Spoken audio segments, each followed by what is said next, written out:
मुंबई गोवा महामार्गावरच्या खड्ड्यांवरनं कोकणातल्या महायुतीमध्ये चांगलीच जुंपल्याचं दिसतंय। खड्ड्यांवरनं शिंदेंच्या शिवसेनेचे नेते रामदास कदम यांनी भाजपचे नेते आणि मंत्री रवींद्र चव्हाण यांना जबाबदार धरलंय। रवींद्र चव्हाण हे कुचकामी मंत्री आहेत, त्यांचा राजीनामा घेतला पाहिजे असं रामदास कदम म्हणाले। रवींद्र चव्हाण हे महायुतीमध्ये मिठाचा खडा टाकतात। लोकसभेलाही तटकरेंना पाडण्यासाठी चव्हाणांनी कोट्यवधी रुपये वाटले असा अत्यंत गंभीर आरोप रामदास कदमांनी केला। कदमांच्या आरोपांवर रवींद्र चव्हाणांनी सुद्धा तिखट शब्दात पलटवार केलाय।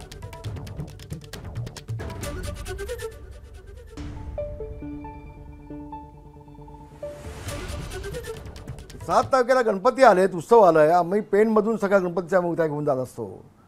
कशा घेऊन जायच्या आम्हाला प्रश्न पडलाय ना। आणि हा माणूस फक्त शायनिंग करत असतो, कुठलंही काम नाही। आणखी आज ज्या पद्धतीनं धीम्या गतीनं काम चाललंय तसंच काम चाललं तर आणखी 7-8 वर्ष आम्हाला न्याय मिळणार नाही कोकणाला। रवींद्र चव्हाण हा सातत्यानं आमच्या शिवसेना भाजपच्या युतीमध्ये खडा टाकायचा प्रयत्न करतोय, युती तोडण्याचा प्रयत्न करतोय।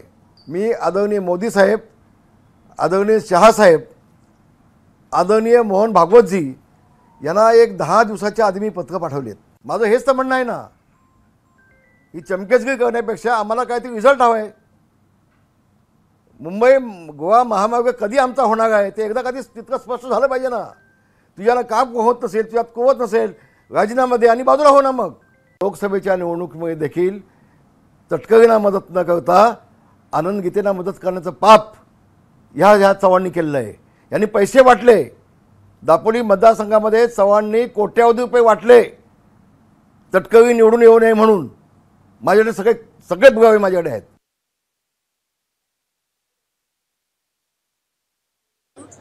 अडाणी माणूस आहे असं माझं स्वतःचं मत आहे। हा जो नॅशनल हायवे आहे आणि नॅशनल हायवे नितीन गडकरी साहेब यांच्या अखत्यारीत येतो। मला असं वाटतं की तो अडण्यासारखा प्रश्न आहे। जर रामदास भाईंचं काही म्हणणं असेल तर त्यांनी अंतर्गत ते मांडलं पाहिजे। अशा प्रकारे प्रत्येक वेळी भाजपच्या नेत्यांना वेठीस धरणं यातनं मला असं वाटतं की एक चांगली भावना तयार होत नाही।